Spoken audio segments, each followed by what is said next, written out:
O último motivo que mencionarei é a experiência da influência que uma estrita observância do sabá tem sobre todo o cristianismo. Pode ser observado que naqueles lugares em que o sabá é bem guardado, a religião em geral será mais florescente, e onde ele não é considerado e é menosprezado, não há muito cuidado com a religião em geral. Mas, como devemos guardar o sabá? Devemos ser extremamente cuidadosos neste dia, para nos abstermos do pecado. Na verdade, todas as quebras do sabá são pecaminosas, mas falamos agora daquelas coisas que são em si mesmas pecaminosas, ou pecaminosas por outros motivos, além do fato de serem cometidas no sabá. Sendo este um tempo santo, é especialmente corrompido pela comissão de pecado.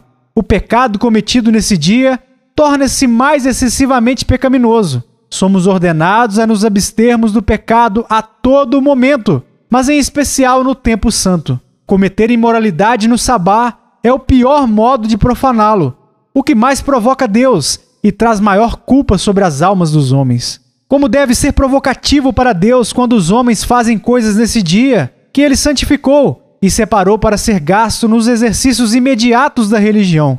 Coisas essas que não são adequadas para serem feitas nos dias comuns, que são impuras e ímpias a qualquer momento que sejam feitas. Portanto, se as pessoas forem culpadas de impiedades, tais como os excessos ou quaisquer ações impuras, estes profanam o sabá de maneira horrenda. Ou se forem culpados de impiedade no falar, ou de linguagem profana, ou de comportamento impuro e lascivo, ou de falar mal do seu próximo, estes de modo terrível profanam o sabá. Contudo, é muito comum que os que estão acostumados com tais coisas nos dias da semana não tenham consciência para restringi-las no sabá. Seria bom se os que vivem na indulgência da luxúria da impureza nos dias da semana fossem de uma forma ou de outra puros no sabá. Contudo, eles se permitirão as mesmas luxúrias então. Eles serão indulgentes com as chamas impuras em suas imaginações. No mínimo, e seria bom que se mantivessem limpos enquanto estivessem na casa de Deus, fingindo prestar culto a Ele. O jovem impuro presta contas de si. Provérbios 5:14. Quase que me achei em todo o mal que sucedeu no meio da assembleia e da congregação. Portanto, os que são viciados no modo impuro de falar nos dias da semana, nada tem para impedi-los de fazer o mesmo no sabá, quando se reúnem. Mas Deus é terrivelmente provocado por tais coisas.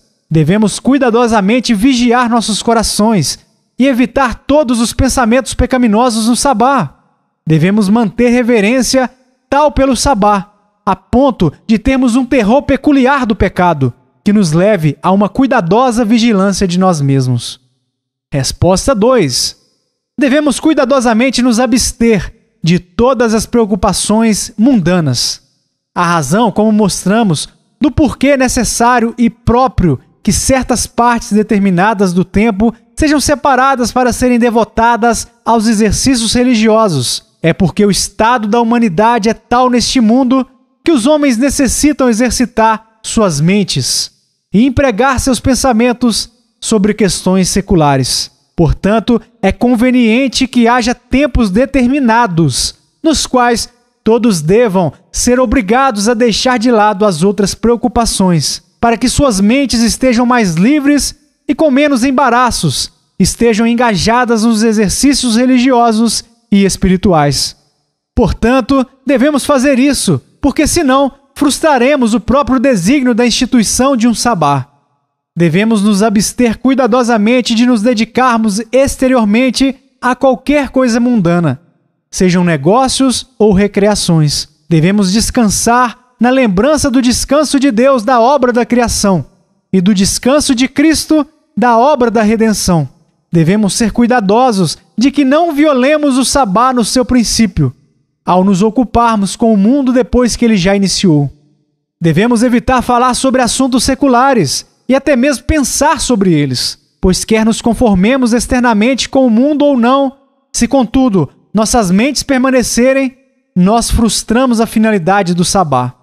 O propósito de sua separação dos outros dias é que nossas mentes sejam desligadas das coisas mundanas, e devemos evitar estar externamente conformados com elas por esta razão, que isso não pode acontecer sem que nossas mentes sejam afetadas. Não devemos, portanto, dar espaço algum ao mundo em nossos pensamentos no sabá, mas nos abstermos das preocupações mundanas e mantermos vigilância sobre nós mesmos para que o mundo não o viole como está pronto a fazer. Isaías capítulo 63, versículos 13 e 14. Resposta 3. Devemos gastar o tempo em exercícios religiosos. Este é o propósito mais supremo do sabá. Devemos manter nossas mentes separadas do mundo, tendo em vista principalmente que estejamos mais livres para os exercícios religiosos. Ainda que seja um dia de descanso, contudo não foi projetado para ser um dia de ócio. Descansar das ocupações seculares, sem nos ocuparmos com outras coisas, não é nada mais do que nos colocarmos no caminho do diabo. A mente será empregada de uma forma ou outra. Portanto, sem dúvidas, o propósito para o qual devemos retirar de nossas mentes os cuidados mundanos no sabá é o de empregá-las para coisas que são melhores. Devemos atender os exercícios espirituais com a maior diligência. Que este dia seja descanso não nos impede que assim o façamos, pois devemos encarar os exercícios espirituais como descanso e refrigério da alma.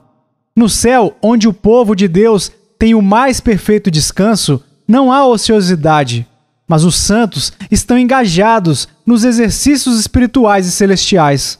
Portanto, devemos ter cuidado em empregar nossas mentes no dia de sabá, nos objetos espirituais pela santa meditação, aproveitando para nosso auxílio as Santas Escrituras e outros livros que estão de acordo com a Palavra de Deus.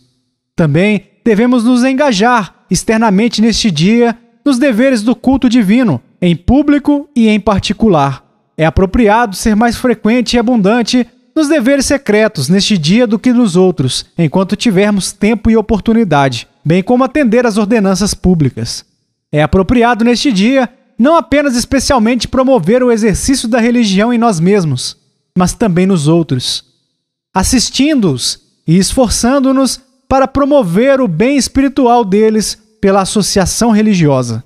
Especialmente aqueles que têm o cuidado pelos outros devem neste dia se esforçar para promover o bem espiritual deles. Chefes de família devem instruir e aconselhar seus filhos e animá-los nos caminhos da religião, e devem supervisionar para que o sabá seja estritamente observado em seus lares. Uma bênção peculiar pode ser esperada pelas famílias que observam cuidadosa, estrita e devocionalmente o sabá. Resposta 4. Devemos nesse dia especialmente meditar e celebrar a obra da redenção. Devemos com alegria especial lembrar a ressurreição de Cristo, pois ela foi o fim desta obra. E esse é o dia em que Cristo descansou e tomou alento, após ter suportado aqueles labores extremos que sofreu por nossas almas que pereciam. Esse foi o dia do regozijo do coração de Cristo, foi o dia de sua libertação das cadeias da morte, e também de nossa libertação, pois somos libertados naquele que é a nossa cabeça. Ele, por assim dizer, ressurgiu com seus eleitos. Ele é as primícias, e os que são seus o seguirão. Cristo, quando ressurgiu, foi justificado como uma pessoa pública, e nós somos justificados nele. Este é o dia de nossa libertação do Egito. Devemos, portanto, meditar nesse dia com alegria. Devemos ter simpatia com Cristo em sua alegria. Assim como tomou alento nesse dia, também devemos tomar, pois temos nossos corações unidos ao dele. Quando Cristo rejubila-se, toda a sua igreja deve se rejubilar. Devemos dizer desse dia, Salmo 118, 24, este é o dia que o Senhor fez, regozijemo-nos e alegremo-nos nele. Mas não devemos apenas comemorar a ressurreição de Cristo, mas a inteira obra da redenção, da qual esta foi o término. Guardamos o dia em que a obra foi finalizada, em lembrança dessa obra completa.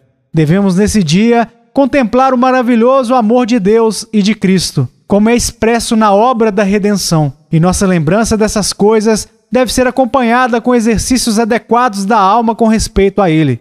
Quando trazemos à mente o amor de Cristo, deve ser com um amor correspondente de nossa parte. Quando comemoramos essa obra, deve ser com fé em nosso Salvador.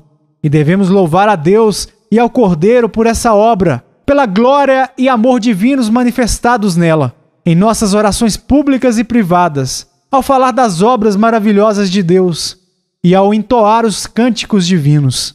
Assim é adequado que os discípulos de Cristo devam escolher esse dia para se reunirem para partir o pão ou celebrar a ordenança da ceia do Senhor. Atos capítulo 20, versículo 7. Pois foi uma ordenança instituída em lembrança da obra da redenção. Resposta número 5. Obras de misericórdia e caridade são muito apropriadas e aceitáveis no dia de Sabá. Elas eram apropriadas no antigo Sabá. Cristo costumava fazê-las nesse dia.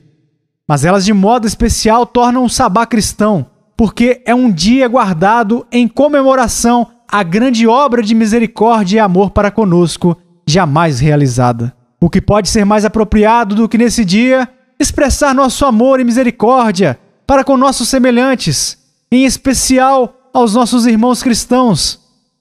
Cristo ama nos ver mostrar gratidão a Ele desse modo. Portanto, descobrimos que o Espírito Santo era especialmente cuidadoso que tais obras fossem realizadas nesse dia da semana na igreja primitiva, como aprendemos no texto lido.